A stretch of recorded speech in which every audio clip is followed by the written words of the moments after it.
এবং খেটে খাওয়া মানুষের যে লড়াই সংগ্রাম এবং সেই লড়াই সংগ্রামের সাথে বারবার প্রতারণার ইতিহাস আমরা দেখছি। সিরাজ শিকদার এমন একজন মানুষ, কমরেড সিরাজ শিকদার, তিনি এদেশের শ্রমজীবী খেটে খাওয়া মজুর শ্রেণীর মানুষের প্রতিনিধিত্ব করতেন। যে কারণে আমরা দেখেছি বাংলাদেশের যে সদ্য স্বাধীন দেশে প্রথম ক্রস ফায়ারের শিকার হয়েছিলেন এই কমরেড সিরাজ শিকদার। কারণ তিনি সেই সময় বুর্জোয়া প্রতিনিধিত্বকারী যে দল, বুর্জোয়া প্রতিনিধিত্বকারী যে সরকার ছিল, সেই সময়ে তাদের ত্রাসের কারণ হয়েছিল। কারণ মুক্তিযুদ্ধের যে চেতনা ছিল, সাম্য, মানবিক মর্যাদা, সামাজিক ন্যায় বিচারের যে চেতনা ছিল, আমরা দেখেছি যে স্বাধীনতার পরে যে বুর্জোয়া শ্রেণীর গোষ্ঠী এই রাষ্ট্র ক্ষমতায় এসেছিল, তারা সম্পূর্ণভাবে সেই চেতনার বিরুদ্ধে তাদের রাষ্ট্র পরিচালনা করেছে।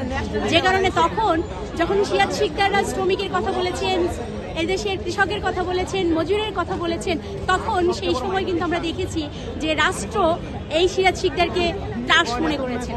যে কারণে সিরাজ শিকদারকে সমূলে তাকে হত্যা করার জন্য তাকে প্রথম বাংলাদেশে স্বাধীন সত্য দেশে তাকে প্রথম ক্রস ফায়ারে হত্যা করা হয়।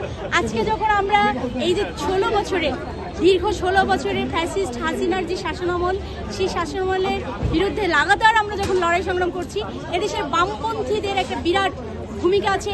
এই ফ্যাসিবাদী স্বৈরাচার শাসনের বিরুদ্ধে তাদের একটা আন্দোলনের লড়াকু ভূমিকা আছে। আমরা জানি যে সেই লড়াইয়ের ধারাবাহিকতা এদেশের সকল মানুষের মধ্যে পুঞ্জীভূত যে ক্ষোভ, সেই ক্ষোভেরই বহিঃপ্রকাশ ঘটেছিল 5 আগস্ট।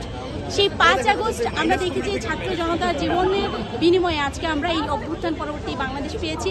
কিন্তু আমরা একই সাথে দেখি যে কিভাবে করে আমরা ইতিহাস বিস্তৃত হচ্ছি, ইতিহাস থেকে কিভাবে করে আমরা সরে যাচ্ছি।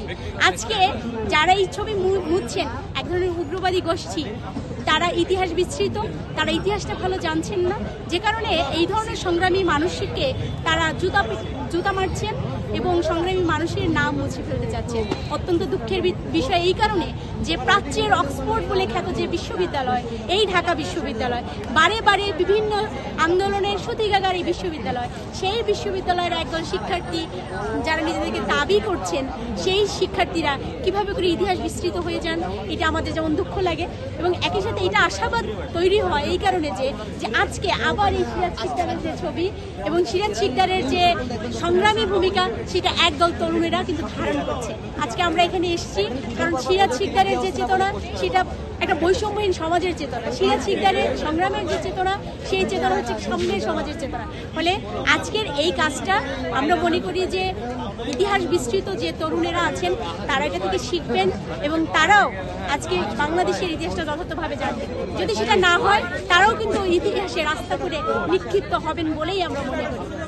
আচ্ছা আপু, ওই সিরাজ শিকদারের গ্রাফিতি যখন মুছে ফেলা হলো, তারপর ফ্রন্ট কি কোনো প্রতিবাদ সমাবেশ বা কোনো কিছু করেছে কিনা?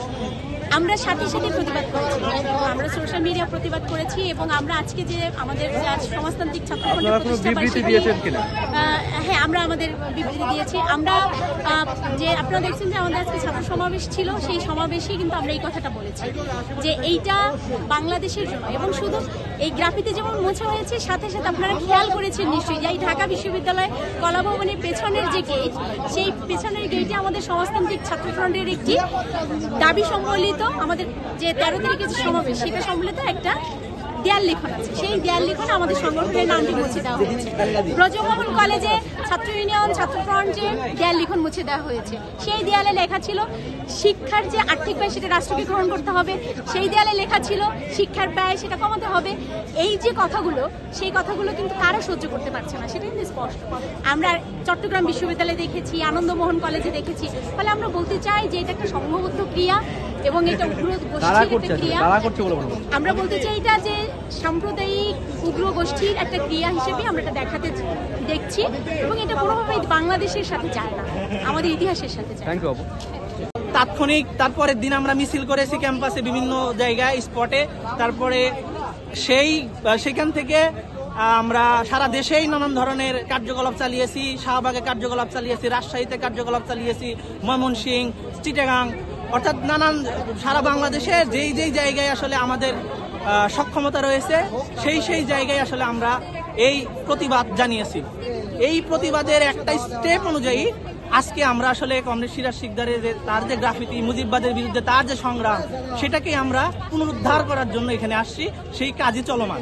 তো আপনাদের কাছে আহ্বান রাখি, শেষবারের মতো বলে যাই যে আসলে এখানকার যে মেহনতি মানুষের যে সংগ্রাম, বিপ্লবী কমরেডদের যে সংগ্রাম, সেটাকে আপনারা জানবেন, বেশি বেশি জানবেন। আমাদের এই রাষ্ট্র প্রতিষ্ঠা হওয়ার পরের থেকেই আমরা দেখছি যে আসলে বারবার আসলে এদেশের বিপ্লবী বীর যারা, তাদেরকে আসলে নানাভাবে ভুলুণ্ঠিত করা হয়, তাদের ইতিহাসকে যাতে সামনে নিয়ে না আসা যায় সেই প্রচেষ্টা চালানো হয়, রাষ্ট্র কর্তৃক চালানো হয়। সেইটাকে আপনারা আসলে অনুধাবন করে নিজে থেকে যে বিপ্লবী কর্মকাণ্ড আছে, জনগণের পক্ষে যে কর্মকাণ্ড আছে, সেইগুলো আপনারা প্রচেষ্টা চালাবেন, সেই আশা রেখে আমি আমার বক্তব্য শেষ করছি।